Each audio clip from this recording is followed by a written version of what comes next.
Two all-star bigs, Chris Bosh for Toronto, Dwight Howard for the Orlando Magic. They're teammates on the U.S. national team. They're good buddies. And Dwight Howard quipped before the series that I'm Superman, he's Lex Luthor. So here we go. Jameer Nelson canning one. He had a big game, 24 points for Jameer. Orlando by 10.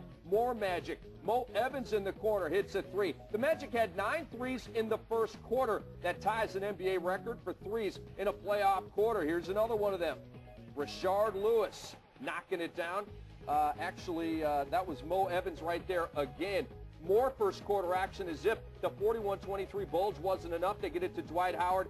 43-23 at the end of one. Orlando shoots 16 of 20 in the first quarter. Hito slams another 20-point lead for the Magic. And here's Mo Evans again. They tie a playoff record with 11 threes in a half. Well, he had 4 of them, had just a wonderful ball game. But notice every one of those, the guys, they're getting into the lane, they're creating, and then they kick out good uncontested threes, and they knock them down. The Raptors did go on a run late second quarter, a 14-3 run that made it a 13-point game at the half. Chris Bosh now gets the loose ball. And watch this tough shot right there, plus the contact and one for Bosh pumping his fist. He had 21. Toronto within 9.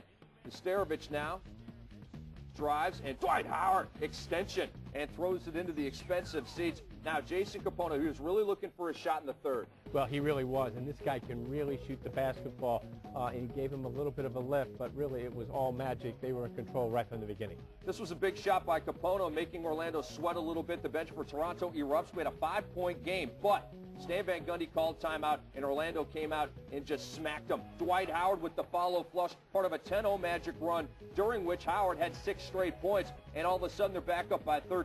And then Hito Turkoglu tips it in right here, keeping it alive. Rebound, rebound, rebound, and it's good. 14-point lead for Orlando at that point, and they win by 14. 114-100 is the final score in this basketball game. Dwight Howard absolutely goes crazy. 25 and 22, also 5 blocks. He, with that line of at least 25 points, at least 20 rebounds, and at least 5 blocks, one of 12 players in NBA playoff history to do it. Well, he was absolutely sensational. He really dominated, and as I watched him play, I could not help but think about Bill Russell. I mean, he was that dominating. He really altered shots on the defensive end. He blocked shots, and of course, he rebounded. And then the second half, then he stepped up with the scoring. In the first half, it was all outside shooting by Orlando, and then Howard took over in the second half.